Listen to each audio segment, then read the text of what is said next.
한 주간 평안하셨습니까? 네, 한번 인사하겠습니다. 여호와께로 돌아갑시다. 예, 반드시 역전될 것입니다. 아멘. 감사합니다.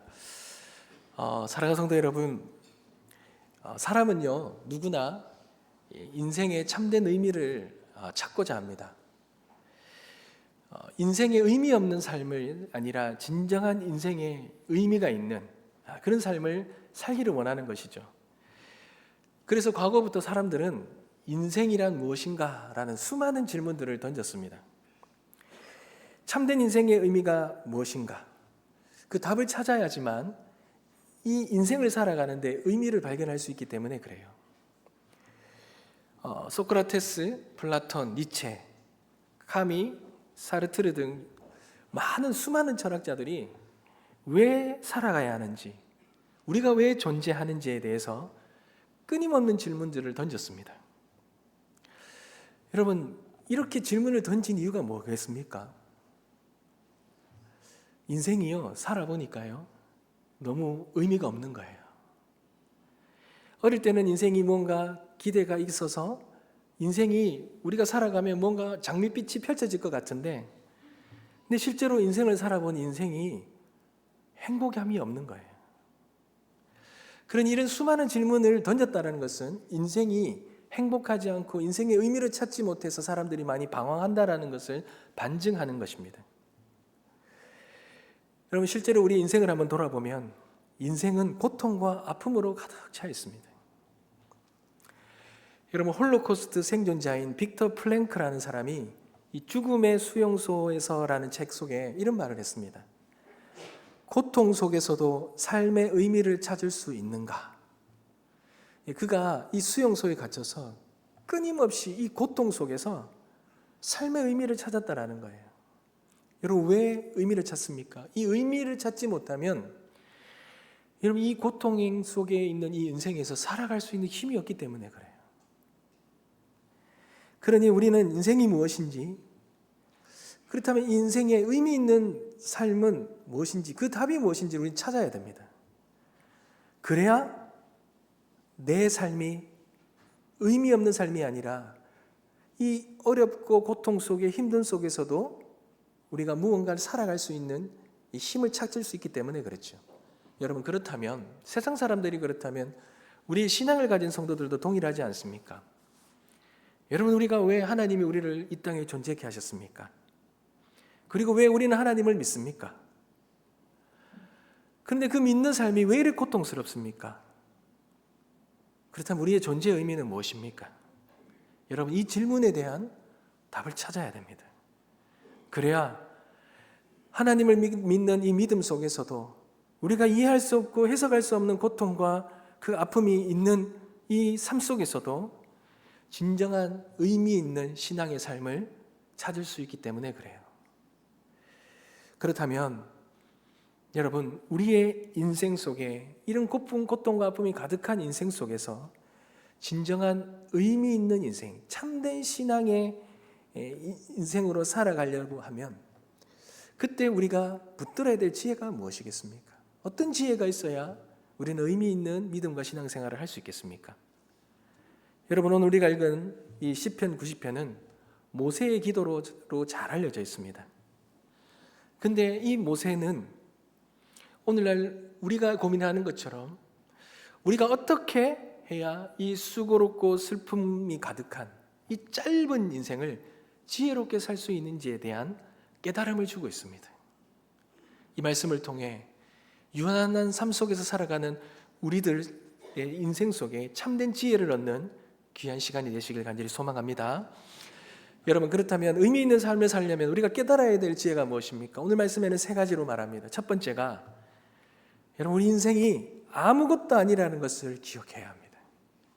여러분, 시편 90편에서 모세가 두 가지를 대조하며 설명을 하고 있는데 먼저 설명하는 것이 하나님의 영원함을 강조하고 있습니다. 여러분, 1절 한번 보십시오. 주여, 주는 대대에 우리의 거처가 되셨나이다.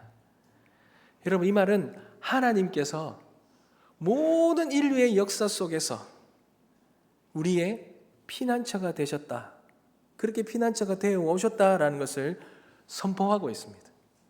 영원한 하나님이 과거에도 그리고 앞으로도 우리의 영원한 피난처가 되실 것이라는 거죠.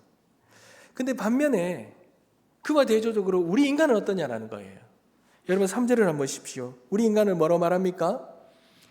주께서 인간을 티끌로 돌아가게 하셨다 그러죠. 여러분 티끌이라고 말합니다. 먼지라고 말합니다.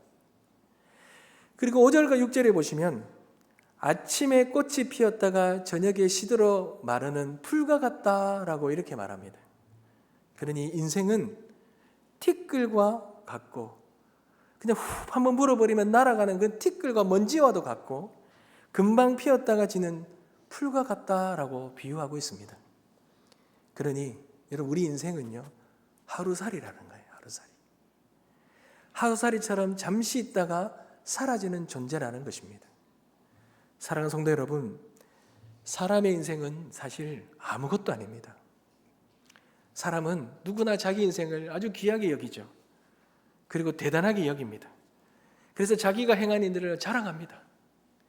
그런데 사람은요 티끌로 만들어진 먼지 같은 존재라는 것을 기억해야 합니다. 그것을 망각하면 나의 자신을 자랑하게 돼 있는 거죠. 여러분 우리가 티끌과 같은 존재인데 그런데 왜 우리가 대단하게 보입니까? 하나님이 우리에게요 티끌과 같은 우리의 인생 속에 존재 속에 하나님의 형상과 영생이라는 영광을 입혀주셨기 때문에 그래요. 그리고 그것을 은혜로 보존해 주시는 거예요. 그러니 하나님 때문에 우리가 무언가 대단한 것처럼 그렇게 살아가고 있는 거예요. 그리고 우리가 서로를 바라볼 때도 우리가 한순간에 인간의 먼지처럼 바라보지 않는 이유는 하나님이 그런 은혜를 주셨기 때문에 그런 은혜를 주셨기 때문에 그러는 거죠. 그런데 여러분 하나님은 각 사람에게 이런 하나님의 형상의 영광과 하나님이 그런 귀한 생명을 주셨지만 때가 되면 하나님이 모든 영광을 가져가 버리신다라는 거죠. 여러분 3절입니다. 우리 다 같이 한번 읽겠습니다. 시작. 주께서 사람을 티끌로 돌아가게 하시고 말씀하시기를 너희 인생들은 돌아가라 하셨사오니. 아멘. 여러분 이게 바로 죽음이라는 거예요. 죽음. 인간은 누구나 영광스러운 몸과 그런 영원한 생명을 얻은 것처럼 느끼지만 이 죽음을 피할 수 없고 그 죽음 가운데서 인간의 본래의 존재로 돌아가는 것이죠. 그게 티끌이고 흙이라는 거예요. 인생을 살면서 우리가 그런 존재라는 사실을 망각하면 우리가 어떤 존재인지를 잊어버리고 우리가 마치 대단한 것처럼 살아가게 된다는 겁니다. 사랑하는 성도 여러분, 저는 요즘에 TV에 아주 한때 너무나 인기를 누렸고 너무나 유명했던 분들이 한 분씩 떠나가는 소식들을 들을 때가 있습니다. 그럴 때마다 제가 어릴 때 정말 너무나도 유명했던 그런 분들인데 이 세월이 지나면서 그 세월 속에 너무나도 연약해져가는 모습들과 그리고 한 줌의 재로 변해버리는 그런 인생들을 보면서 우리 인간이 아무것도 아니구나 라는 것들을 깨닫게 됩니다. 그러니 성경에서는 결혼식보다 장례식장에 가라는 이유가 바로 여기 있는 거예요. 우리의 존재가 무엇냐? 우리의 존재는 티끌과 흙의 존재밖에 되지 않는다는 것을 깨닫는 것이 중요하다는 것입니다. 그러니 여러분 우리는 아무것도 아닌데 하나님께서 무언가를 우리에게 영광스러운 걸 주셨기 때문에 우리의 인생이 가치 있게 되는 것이죠. 사랑하는 성도 여러분, 우리 하나님은 영원한 하나님이십니다. 오늘 4절에 보십시오. 1000년이 지나간 어제 같으며 밤의 한순간 같다 이렇게 말하죠. 시간을 만드신 분이고 그러나 그 시간에 제한되는 것이 아니라 초월하신 분이 우리 하나님이십니다. 시작과 끝 그리고 그것을 넘어서는 영원히 계시는 분이 우리 하나님이십니다. 그러니 그 하나님이 2000년 전에도 우리 하나님이셨고 1000년 전에도 우리 하나님이셨고 오늘 우리에게도 우리 하나님이시고 앞으로 우리 후손들에게도 영원히 하나님이 되십니다. 그러니 아브라함의 하나님, 모세의 하나님, 사도 바울의 하나님은 오늘날 우리의 하나님이시고 우리 후손의 하나님이 되시기도 한다라는 거죠. 그러니 그 하나님 앞에 우리 틸걸과 같은 인생이 선다면 여러분, 우리는 어떻게 그것을 인식해야 됩니까?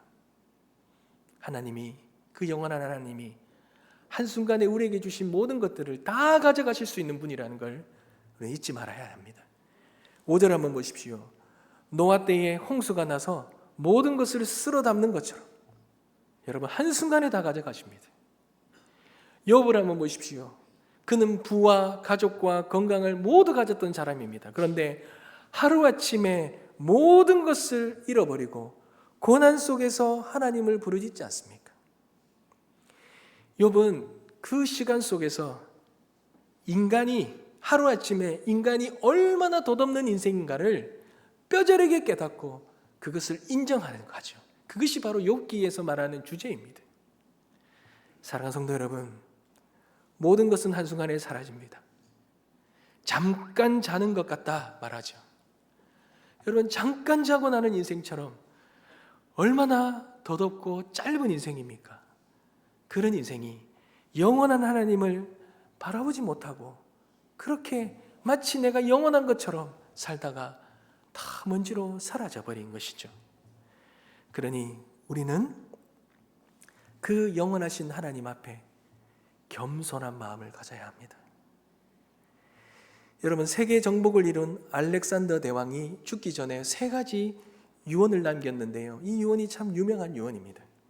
첫 번째가 자신의 이 시신을, 왕의 시신을 운구할 때 그 운구하는 사람을 그 나라에서 가장 훌륭한 의사들이 운구하도록 명령하였습니다.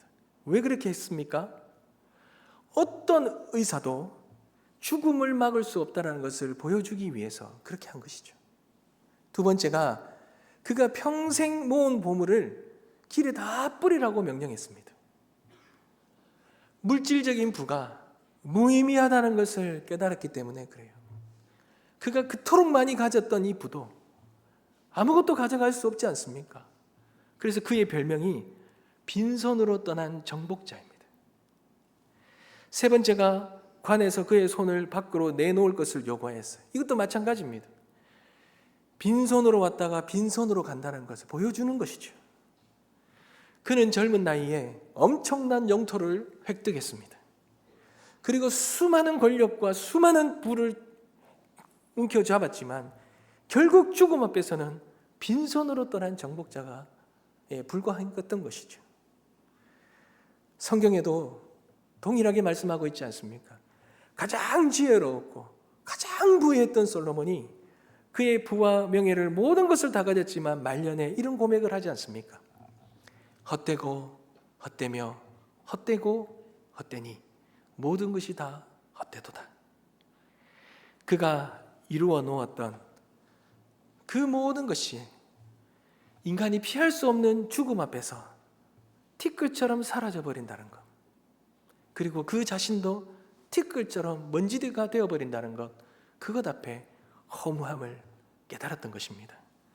사랑하는 성도 여러분, 그러니 그 하나님의 영원하심 앞에 우리의 유한함을 깨닫고 하나님 앞에서 우리의 인생이 겸손해야 될 줄 믿습니다. 우리의 인생이 마치 영원할 것 같이 그렇게 착각하며 살아서는 안 될 거예요. 겸손해야 합니다. 하루아침에 사라지는 것이 인생임을 알고 그 하나님 앞에 겸손해지는 지혜가 있는 우리가 되어주시길 주님의 이름으로 축복합니다. 여러분, 두 번째는 인생이 겪게 되는 모든 수고와 슬픔이 다 우리의 죄로 인함이라는 것을 깨닫는 지혜입니다. 여러분, 모세가 우리의 인생이 너무 짧고 덧없다고 고백하면서, 그리고 하나님은 영원하시다 그러면서 이런 고백을 합니다. 9절을 보십시오. 우리의 모든 날이 주의 분노 중에 지나가며 우리의 평생이 한숨 같다, 이렇게 말하죠. 여러분, 인간이 살아가면서 수많은 계획을 세웁니다. 그런데 결국은 삶이 한순간에 불어버리는 것처럼 지나가 버린다라는 거죠. 어린 시절에는 시간이 너무 느리게 가는 것 같지만 나이가 들수록 시간이 얼마나 빨리 지나가는지 모릅니다. 마치 한순간같이 지나가 버리는 것이 인생입니다. 그러니 우리의 이 인생이 너무 짧다라는 거예요. 너무 짧다라는 거예요. 여러분, 모세가 짧은 연수를 계산해 놓았죠. 10절에 보니까 우리가 기껏해야 잘 살면 70이고 강건하면 80이다 그랬어요. 여러분, 모세가 몇 년을 살았습니까? 120년을 살았습니다. 아론은요? 123년을 살았습니다. 다윗은 70년밖에 못 살았어요. 그런데 여러분, 모세와 아론은 그 당시에 사람들이 살아가는 그 연수보다도, 그 가나안 땅에 있는 백성들보다도 더 많은 삶을 살았어요. 오래 살았어요. 근데 그 삶을 통해서 그가 깨달았던 것이 무엇이겠습니까? 광야 생활 동안 자기보다 젊은 수많은 사람들이 70과 80에 죽는 것을 봅니다. 심지어 출애굽의 첫 세대가 다 죽을 때까지 가나안 땅에 이르지 못하잖아요. 그러니 그가 그 나이대로 120년을 살면서 그 함께 했던 사람들, 그 많은 수많은 사람들이 다 70, 80세에 다 죽어가는 것을 보면서 인생이 너무나 연약하구나, 인생이 너무나도 짧구나, 그런 광야 생활 가운데 숱하게 고생하는 삶을 살다가 그렇게 짧은 인생을 살고 죽는구나, 그것을 깨달은 거예요. 사랑하는 성도 여러분, 사람은 누구나 100세 인생을 살기를 원합니다. 그런데 여러분, 100세를 사는 사람이나 60세를 사는 사람이나 120세를 산 모세나 결국은 마지막에는 그 죽음 앞에서 인생의 부질없다라는 것을 깨닫는 것은 동일한 것입니다. 인생은 짧고 그 짧은 인생도 수고와 슬픔뿐이라는 거죠. 그래서 그 인생 빨리 마치고 싶다라고 하는, 그렇게 느낄 정도로 우리 인생이 그렇게 어려움만 가득하다는 것입니다. 여러분, 10절에 그렇게 고백하지 않습니까? 그 연수의 자랑은 수고와 슬픔뿐이요 신속히 가니 우리가 날아가나이다.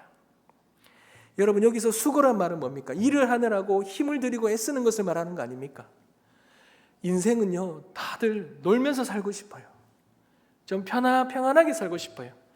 근데 인생이 그렇게 우리를 놓아줍니까?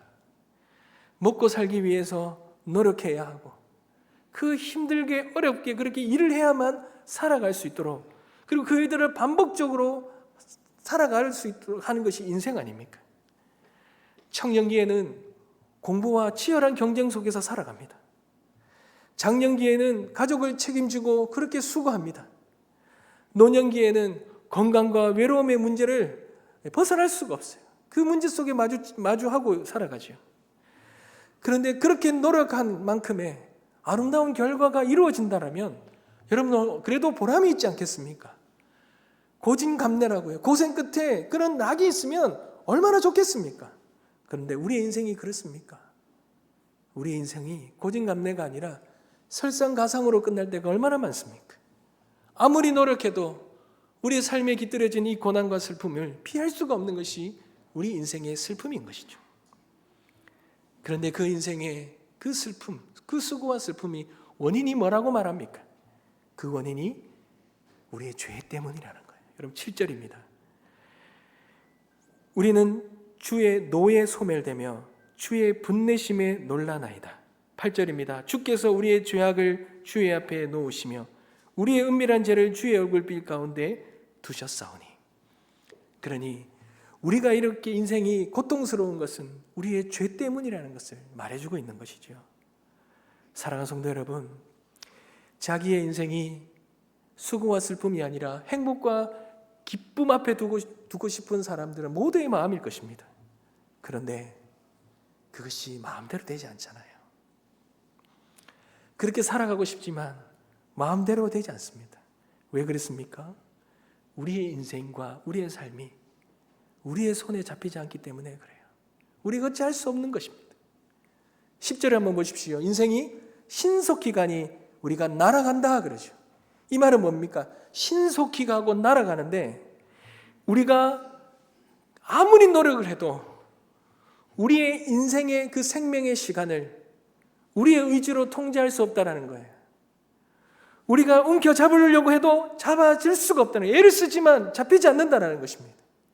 그러니 이 모든 고통과 괴로움은 우리의 죄로 인함으로 하나님의 분노로 인하여 우리에게 허락되어진 것이기에 우리는 너무나 고통 속에 그렇게 살아갈 수밖에 없는 인생이라는 거예요.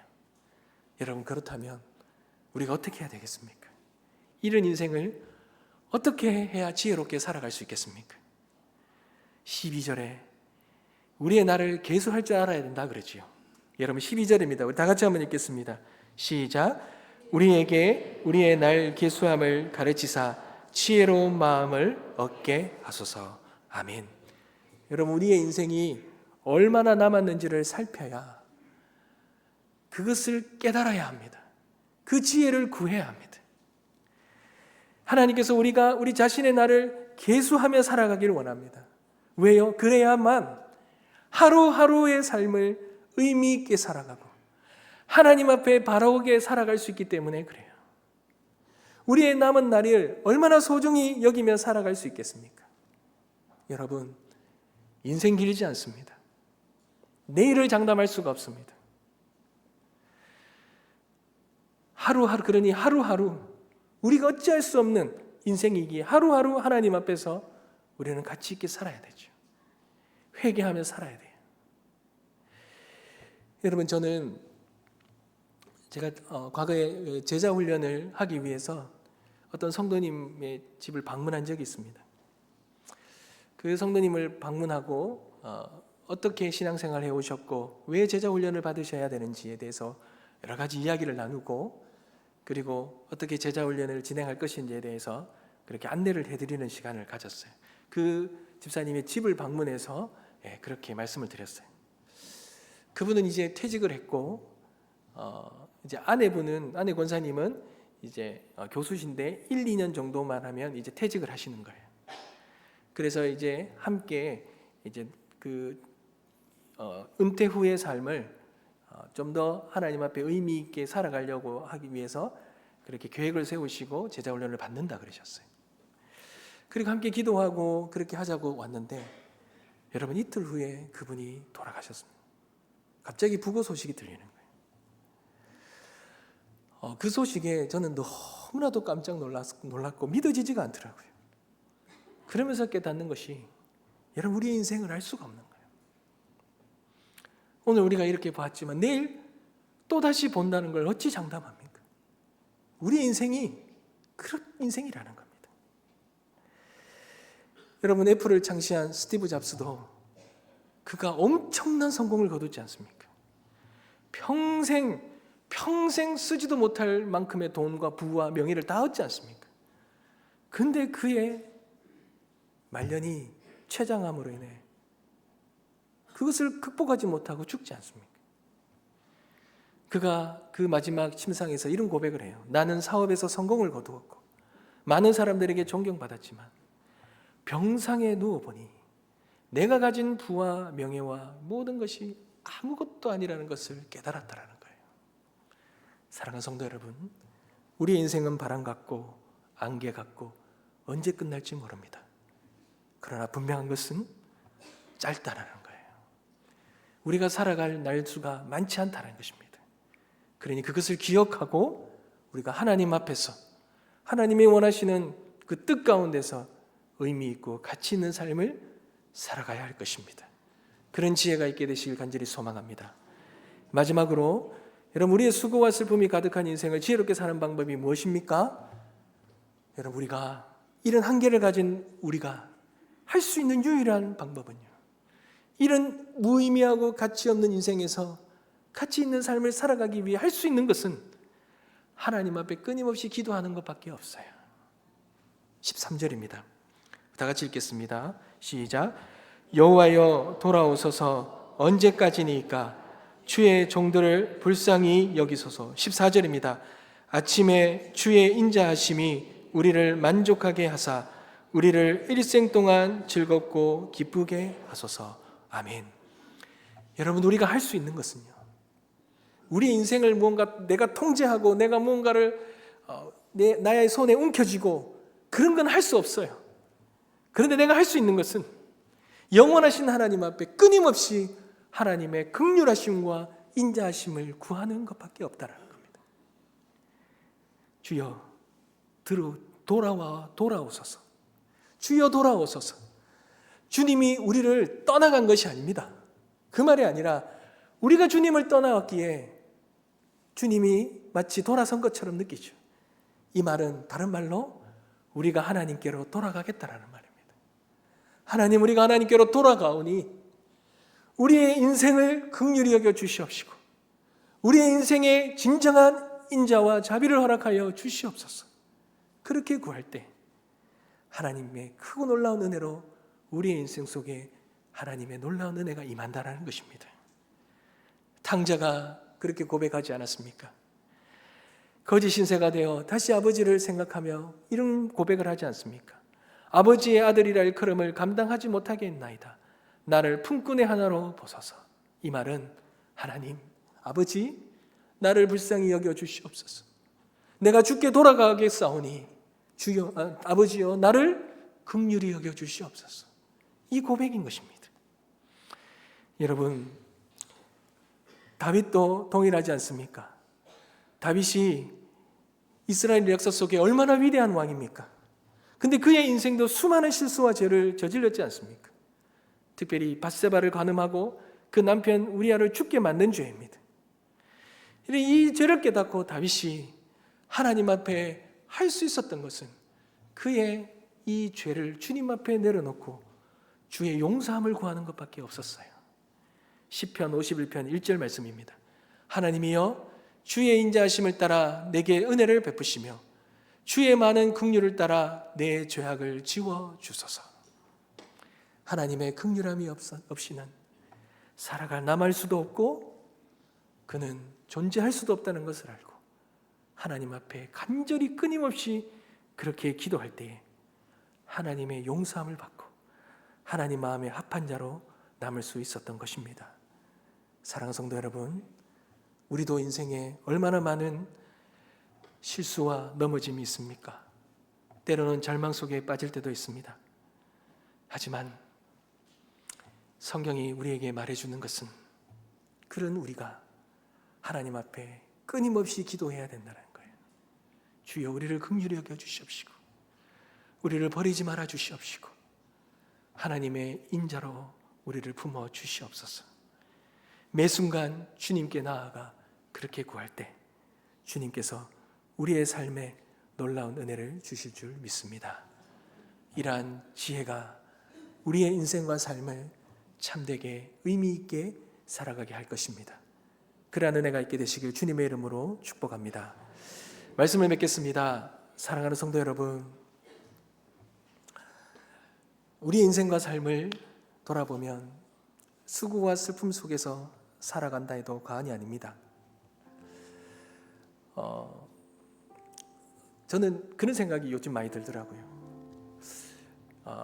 이제 부모님 생각이 많이 나는 것 같아요. 그리고 제가 목회로 본다면 목회의 선배님들, 그리고 우리 어르신분들의 삶을 좀 생각이 많이 되는, 이해가 좀 되는 것 같아요. 저는 당연히 책임감 있고 살아가야 된다는 생각을 했는데 가만히 보니까요, 그 삶이 어느 삶도 하나도 쉬운 삶이 아니었던 것 같아요. 힘들고 어렵고 슬픔과 그 고독 속에서 그 가족을 위해, 인생을 위해 수고하시고 참고 인내하시며 그렇게 살으셨던 것 같아요. 근데 그렇게 살다 보니 인생이 너무 짧은 거예요. 이제 어느 정도 자녀들도 키웠고 어느 정도 가장으로서 해야 될 책임을 어느 정도 했다고 보니까 몸이 이제 다 연로해진 것이죠. 약해진 것이죠. 그렇게 보니 참 인생이 너무나도 안타깝고 참 인생이 너무나도 참 슬프다라는 생각도 많이 드는 것 같습니다. 그러니 우리의 인생이 덫이 없고 의미가 없다라고 말하는 거 아니겠습니까? 그러나 여러분, 우리의 참된 인생은 주님 안에서는 의미 없는 인생이 없습니다. 주님은 우리의 이 의미 없는 인생을 아주 복되고 가치 있는 인생으로 세우시길 원하셔요. 여러분 17절 말씀 보십시오. 주 우리 하나님의 은총을 우리에게 내리게 하사 우리의 손이 행한 일을 우리에게 경고하게 하소서. 우리의 손이 행한 일을 경고하게 하소서. 우리의 손이 한 일이 수고와 슬픔밖에 없는 이 인생 속에서 우리의 행한 모든 일들이 우리의 인생을 견고하게 세우는 일은 그리스도 안에서 가능한 것이죠. 그리스도께서 우리에게 허락해 주시는 거예요. 우리가 주님 앞에 나아가서 우리의 행한 모든 이 수고가 주를 위한 수고가 되어지고 주를 바라보는 그러한 귀한 삶이 되어질 때 하나님께서는 그 모든 인생을 수고와 슬픔을 헛되이 여기지 아니하시고 복되게 하시며 우리의 인생을 견고하게 세우시리라 믿습니다. 히브리서 4장 14절과 17절 말씀에 그러므로 우리에게 큰 대제사장이 계시니 승천하시니 곧 하나님의 아들 예수시라. 우리가 믿는 도리를 굳게 잡을지어다. 우리에게 있는 대제사장은 우리의 연약함을 동정하지 못하실 리가 아니요 모든 일에 우리와 똑같이 시험을 받으시니로되 죄는 없으시니라. 그러므로 우리는 긍휼하심을 받고 때를 따라 돕는 은혜를 얻기 위하여 은혜의 보좌 앞에 담대히 나아갈 것이니라. 아멘. 사랑하는 성도 여러분, 인생의 슬픔과 고난밖에 없는 이 인생을 가지고 주님 앞에 나아가시길 소망합니다. 때를 따라 돕는 은혜의 우리 주님께서 우리에게 긍휼과 자비의 은혜를 부어주실 줄 믿습니다. 그 인생이 복되게 하실 줄 믿습니다. 그러한 은혜가 우리 모든 성도님들 삶 가운데 있게 되시길 주님의 이름으로 축복합니다. 찬양하겠습니다.